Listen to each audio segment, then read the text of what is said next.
എന്താ ഇവിടെ മടി പിടിച്ചങ്ങ് ഇരിക്കണത്? അടുക്കളയിലൊന്നും ജോലി ചെയ്യാനൊന്നും വയ്യേ? ഇല്ലമ്മ, എനിക്കാണെങ്കിൽ ഇപ്പൊ കുറച്ച് നാളുകൾ കൊണ്ട് ഭയങ്കര തലവേദന, സഹിക്കാൻ പറ്റുന്നില്ല. ഇന്ന് തൊട്ട് ഛർദിലും ഉണ്ട്, ഭയങ്കര ഛർദിലുമ്മ. ക്ഷീണം കൊണ്ട് ഞാൻ ഒന്ന് ഇരുന്നു പോയതാണ്. ആ, അതിപ്പോഴത്തെ ചൂടിന്റെയാണ്. എല്ലാവർക്കും ഉണ്ട് തലവേദനയൊക്കെ. തല തണുക്ക് അങ്ങ് കുടിച്ചാൽ മതി, തലവേദനയും ഛർദിലൊക്കെ അങ്ങ് പോകും. ഗ്യാസും തലവേദനയൊക്കെ പറഞ്ഞത് ചൂടിന്റെ തന്നെ, അല്ലാതെ വേറെ ഒന്നുമല്ല. അല്ലമ്മ, ഹോസ്പിറ്റലിലൊന്ന് പോയി നോക്കിയാലോ? ഇനി വേറെ എന്തെങ്കിലും ആണോ എന്തോ? ഒരു അസഹനീയായിട്ടുള്ള തലവേദന, സാധാരണ വരുമ്പോലല്ലമ്മ. ആ, കൊള്ളാം. തൊട്ടതിനും പിടിച്ചതിനും എല്ലാം ആശുപത്രി പോയി പൈസ കൊടുത്തില്ലെങ്കിൽ പറ്റൂല. ഈ അസുഖം എന്നും പറഞ്ഞുകൊണ്ടിരുന്നാൽ എന്നും കുന്നും അസുഖം തന്നെ. അമ്മക്ക് ഒന്നുമില്ലാന്ന് പറഞ്ഞ് അങ്ങ് നടന്ന അമ്മക്ക് ഒന്നുമില്ല. അല്ല, അടുക്കളയിൽ വല്ല ജോലി ഉണ്ടെങ്കിൽ പോയി ചെയ്യാൻ നോക്കും. ഇതിന്റെ തലവേദനയൊക്കെ ഇപ്പൊ തന്നെ അങ്ങ് പോകും. ആരോട് പറയാ? എല്ലാവർക്കും എല്ലാം അടുപ്പിച്ചു കൊടുക്കണം.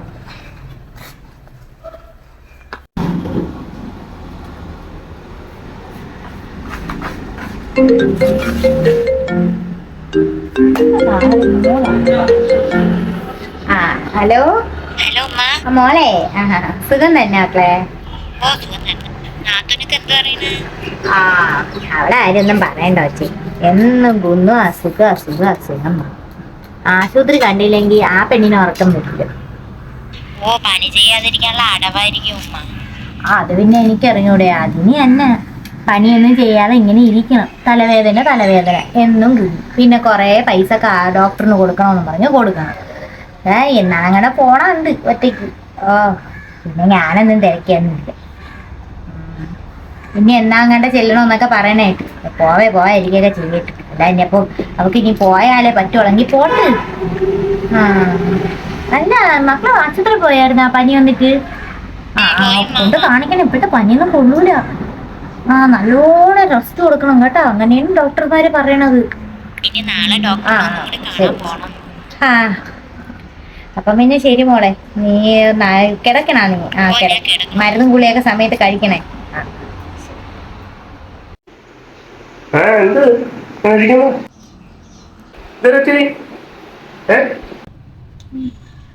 തലവേദന ഒരു കുറവുമില്ല. എനിക്ക് ഹോസ്പിറ്റലിൽ പോയേ പറ്റി. ഒന്ന് എന്റെ കൂടെ വരുമോ?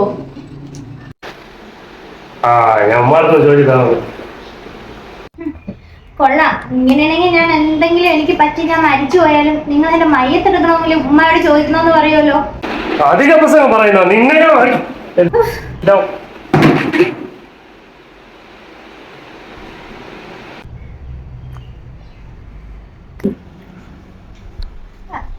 കടലയ്ക്കൊന്നും പണ്ടത്തെ ഒരു ടേസ്റ്റേ ഇല്ല.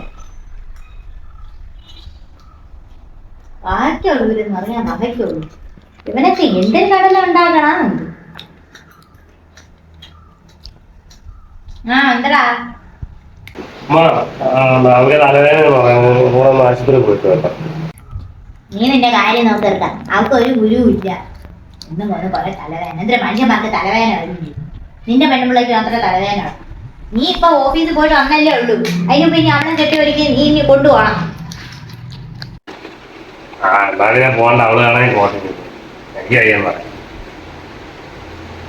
കഴിഞ്ഞ ആഴ്ച കണ്ടല്ലേ പോയത്. എന്നിട്ട് എന്തിനു പറഞ്ഞു ഡോക്ടർ? അത് കഴിഞ്ഞ പ്രാവശ്യം സ്കാനൊക്കെ എടുത്തെന്ന് പറയുമ്പോ അതെന്താണ് കാണിക്കണമെന്നാണ് പറഞ്ഞത്. എനിക്കറിഞ്ഞു എന്താണ് MR. നീ നിന്റെ കാര്യം നോക്ക്. ആശുപത്രിക്കാര് പണം പിടുങ്ങാൻ വേണ്ടി ആ സ്കാൻ, ഈ സ്കാൻ, ആ പരിശോധന, ഈ പരിശോധന എന്നും പറഞ്ഞ് 100 കൂട്ട എഴുതിയൊക്കെ കൊടുക്കും. അത് ചെയ്തിട്ട് കൊണ്ട് കാണിക്കണമെന്ന് എന്തൊരു വല്ല നേർച്ച ഉണ്ടാവും. അത് ചുമ്മാതെ. നീ നിന്റെ കാര്യം നോക്ക്. അവർക്ക് ഒറ്റയ്ക്ക് പോകണമെങ്കിൽ പോകാൻ പറ.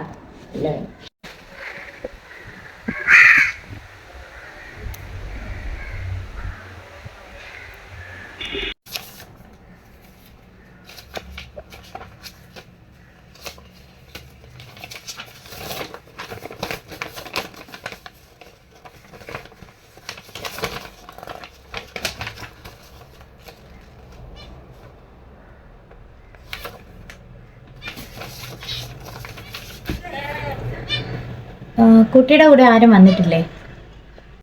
ഇല്ല ഡോക്ടർ, ആരും വന്നിട്ടില്ല.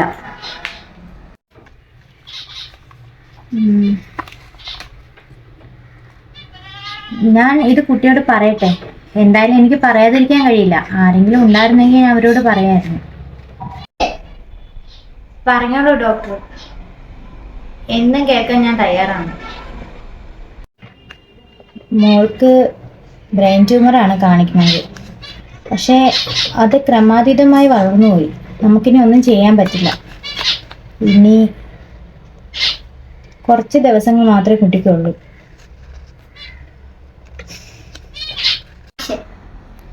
സാരമില്ല ഡോക്ടർ, നിത്യയെ തടുക്കാൻ ആർക്കും കഴിയില്ല.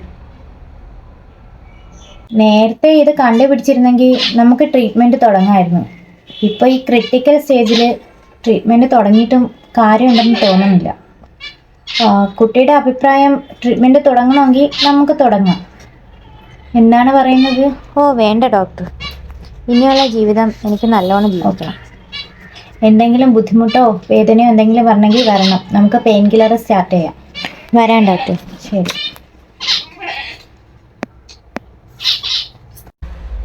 ശരി, ഓക്കെ.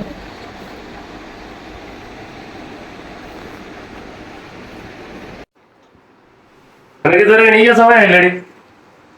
ഇങ്ങനെ കയറി കിടക്കണോ? വല എണീച്ച് പോയി എന്തായാലും ജോലികളൊക്കെ ചെയ്യും വീട്ടില്.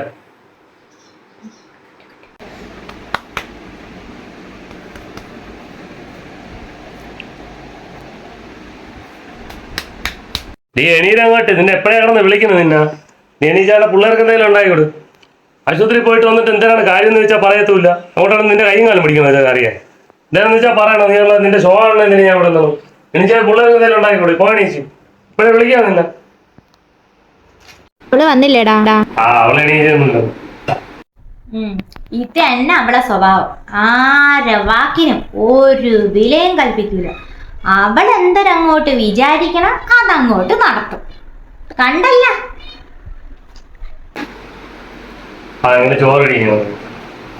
ആടാ, നിനക്കും കൊച്ചുങ്ങൾക്ക് ഞാൻ വിളമ്പി തരാം. എന്താ തള്ളക്കി വെച്ചത്? നമ്മളാരെങ്കിലും അവളല്ല ചെയ്താ? ഉമ്മ പോവോന്നാണ് പറയുന്നത്. പോവെന്നാ? എവിടാ? അവളെ വാപ്പാന്റെ തറവാട്ടിലോട്ടാ? ദൂരെ എവിടെയോ, ആരും കാണാത്തതും പോകാത്തതും ആയൊരു സ്ഥലം. ഉമ്മയ്ക്ക് എപ്പോഴും തലവേദന വരണില്ലേ? അപ്പം ഡോക്ടർ അങ്കിള് പറഞ്ഞ് ഉമ്മയ്ക്കൊരു യാത്ര പോവാൻ സമയമായെന്ന് പറഞ്ഞു.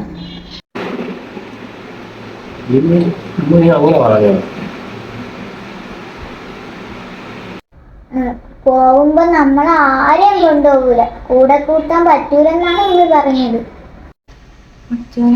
ഞാൻ അറിഞ്ഞില്ലല്ലോ. ആരെയും അളക്കാൻ നമ്മളെ കൊണ്ടാവൂലെന്ന് ഇനിയെങ്കിലും ഞാൻ മനസ്സിലാക്കണ്ടേ?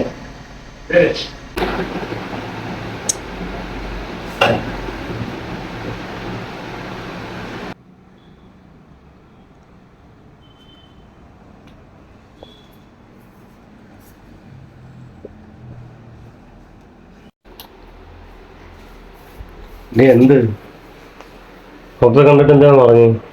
തലവേദന കുറവില്ലെങ്കിൽ ഒരു കാര്യം ചെയ്യാം, നമുക്ക് വേറെ ഏതെങ്കിലും ഹോസ്പിറ്റലിൽ പോയി നോക്കാം. എന്തെങ്കിലും പറ നീ.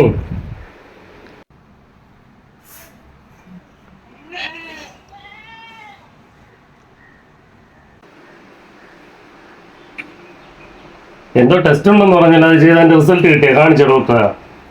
എന്താ പറഞ്ഞത്? എന്താ പറഞ്ഞ ഡോക്ടർ? നീ എന്തെങ്കിലും ഒന്ന് വാതുറന്ന് പറ. എന്റെ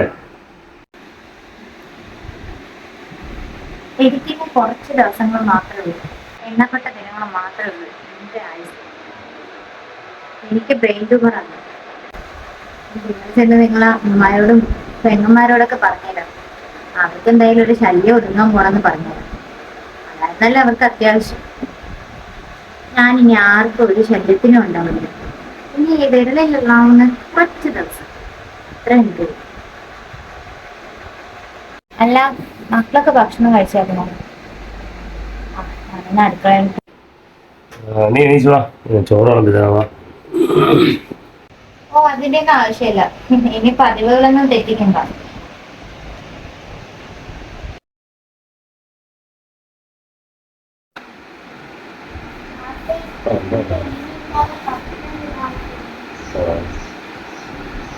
ചോദിക്കണം. ഒരു പക്ഷേ അവളെ വാക്കുകളൊന്നും കേൾക്കുന്നില്ല. അപ്പോൾ അവളെ മോളുണ്ടായിരുന്നേനെ